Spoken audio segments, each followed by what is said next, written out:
All right, a little bit vintage Japanese car going way back to 1965 here on WTF Is That Doing in the Junkyard.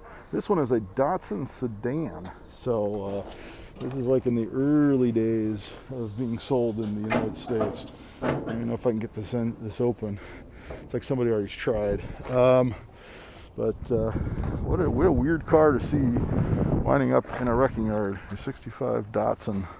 I'm sure somebody needs parts off one of these for their project. It might even be this guy that's coming out here. You get the hood open. This door doesn't even open. Let's show the interior. These were based a lot on like the British cars, the small British cars of those days. So look at the interior. It's kind of sparse. Manual transmission, bucket seats. Very inexpensive car. So he got the hood open. Couldn't do it with one hand. It's got a little 4-cylinder engine in there. And lots of good parts to give. Are you working on one of these yourself? Yeah, my girlfriend has one. Okay. Just taking little trims here and there, you know. Oh yeah. Old, this is a gold mine for you because these don't pop up. Yep. All right. So you see, this guy's going to pull a lot of stuff for his girlfriend who has the exact same car. Amazingly, because you just don't see these. What a interesting car to see. It's got an old UCLA parking permit on the bumper there. Very interesting car, very unusual car, especially to see at a wrecking yard. I think it got in a little bit of a fender bender there, but a very weird car to see in this year 2021 here on WTF Is That Doing in the Junkyard. And how about a 1974 Dodge Coronet sedan? This one's got the small block. I'm guessing it's a 318. Air conditioning, power brakes. Most likely power steering, I suppose. Yep, power steering. So distributors at the back, that means it's a 318. Or it could be a 360, but I believe it's a 318. As you can hear, everybody's stripping these cars all around me. This is kind of second in our line of classics from the Ontario yard this Friday. And this one looks like it was pretty rough. I mean, it wasn't something someone was going to save. Still an interesting car to see out here at the wrecking yard.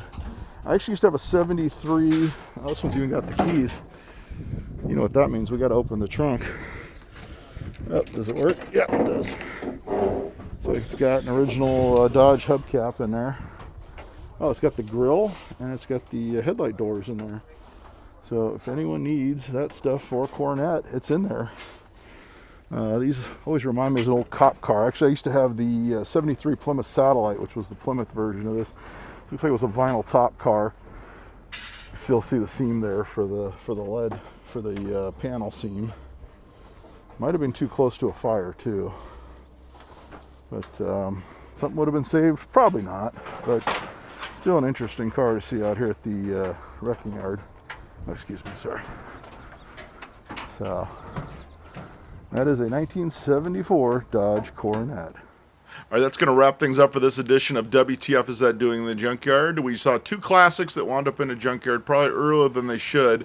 I've actually got two more vehicles I shot on this trip. One of them is the oldest vehicle we've ever had on this segment, so stay tuned for that. It goes all the way back to 1935, as well as an early 50s Mopar fastback two-door that definitely should not have been in the junkyard. So stay tuned for those. If you like what you see, be sure to like, subscribe, leave a comment as to what your favorite vehicle was on this video. Also watch the playlist, WTF Is That Doing in the Junkyard, for even more junkyard videos, because I've got plenty of stuff that you'll just cry over.